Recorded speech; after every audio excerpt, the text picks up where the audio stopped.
Bonjour à tous, aujourd'hui nouveau tuto concernant une technique de conduite plutôt intéressante à connaître et à maîtriser, le rétrogradage en double débrayage. On va voir ensemble tout ce qu'il y a à savoir à propos de cette technique, comment ça marche, à quoi ça sert et comment on la met en pratique.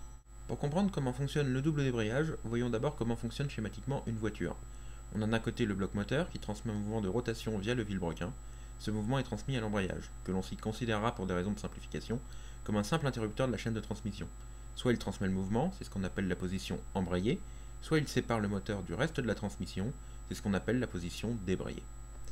Derrière l'embrayage, on retrouve l'arbre primaire de boîte de vitesse, qui rentre dans cette dernière. La boîte de vitesse permet, par engrenage, de créer un rapport de réduction entre la vitesse de rotation imprimée par le moteur et celle transmise aux roues motrices. Le double débrayage consiste à venir synchroniser les pignons de la boîte de vitesse lors d'un rétrogradage pour permettre de verrouiller le rapport. Prenons un exemple purement théorique, d'une boîte de vitesse à deux rapports, qui offre un rapport de réduction respectivement d'un tiers et d'un demi. C'est-à-dire que sur le premier rapport, le moteur tournera 3 fois plus vite que sur l'arbre de sortie de boîte, et 2 fois plus vite sur le deuxième rapport. Si on considère que les roues tournent à une vitesse de 1000 tours minute, et que l'on est sur le second rapport de cette boîte, le moteur tournera donc à 2000 tours minute. Lors du rétrogradage, toute la chaîne cinématique en amont de la boîte de vitesse, c'est-à-dire le moteur, l'embrayage, l'arbre primaire, va devoir passer de 2000 tours minute à 3000 tours minute. On va donc pour cela débrayer une première fois, puis passer le point mort, ce qui a pour conséquence de désaccoupler l'arbre primaire de boîte de la sortie de la boîte. On va alors relâcher l'embrayage, c'est-à-dire embrayer, et donner un coup d'accélérateur afin de relancer le moteur, l'embrayage et l'arbre primaire à la vitesse voulue de 3000 tours minute. Puis on va redébrayer et enclencher le rapport inférieur. Enfin, on va relâcher l'embrayage. Le rétrogradage est alors réalisé.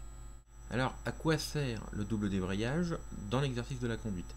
D'abord, sur un véhicule ancien dont les rapports de la boîte de vitesse ne sont pas synchronisés, il est absolument nécessaire. En effet, dans les boîtes dites synchronisées, lorsqu'un rapport est enclenché, un élément appelé synchro vient de lui-même synchroniser la vitesse de rotation de l'arbre primaire, ce qui permet d'enclencher le rapport. Mais sur une boîte non synchronisée, ce n'est pas le cas. La synchronisation doit donc être faite par le double débrayage. Sur une mécanique plus moderne, le double débrayage n'est pas nécessaire, mais peut être intéressant dans plusieurs situations. Il permet notamment de rétrograder plus rapidement, pour amorcer un dépassement par exemple, puisqu'il n'est plus nécessaire de faire patiner l'embrayage, le moteur et l'arbre primaire étant toujours à la même vitesse de rotation. Il permet aussi dans une conduite quotidienne de supprimer la coût engendrée par le rétrogradage et donc d'obtenir une conduite plus souple. Alors voyons maintenant comment on réalise concrètement le double débrayage. On va pour ça prendre l'exemple d'un rétrogradage de 4e en 3e. Donc on va commencer par débrayer, passer le point mort,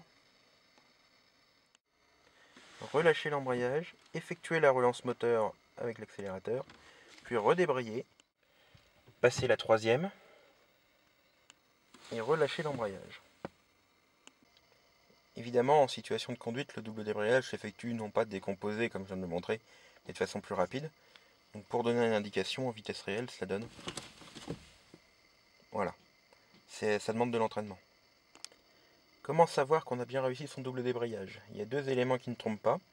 D'abord, s'il est bien réussi, quand on verrouille le rapport inférieur, donc dans notre exemple la 3e, on doit sentir que la 3e rentre sans accrocher. C'est-à-dire qu'elle rentre comme dans du beurre, plus facilement que d'habitude sur un rétrogradage classique. Le deuxième point d'indication, c'est quand on relâche l'embrayage, sur la 3e, si le double débrayage est bien effectué, on ne doit ne ressentir aucun à-coup. Bien évidemment, le double débrayage n'est pas une technique qui s'apprend comme ça tout de suite. Ça demande un petit peu d'entraînement. Donc mes conseils pour s'entraîner, c'est au départ ne pas hésiter à bien décomposer le mouvement. Et au moment de relâcher l'embrayage, à ne pas hésiter à le faire patiner un peu pour éviter un éventuel à-coup. Effectivement, une fois qu'il est bien maîtrisé, l'embrayage on s'en sert juste en on-off, il n'a pas besoin de patiner. Mais au début, comme les relances moteurs ne sont pas forcément parfaitement adaptées, il peut être intéressant de jouer un petit peu du patinage pour assouplir un peu le double débrayage. C'est une question d'entraînement. Un petit détail néanmoins important.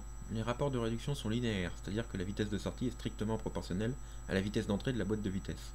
Cela signifie que pour le même rétrogradage, par exemple de 4e en 3e, selon la vitesse à laquelle le rétrogradage est réalisé, la différence de régime moteur entre les deux rapports n'est pas la même. Plus la voiture roule vite, plus pour le même rétrogradage, la relance moteur à effectuer doit être grande. C'est pour cela que le double débrayage demande un peu d'entraînement au départ, ainsi qu'une bonne connaissance de sa voiture. Concernant les boîtes de vitesse non synchronisées, il est nécessaire de pratiquer la même technique sans relance moteur juste en laissant retomber le régime moteur sur le point mort, pour monter les rapports. On appelle cette technique double pédalage.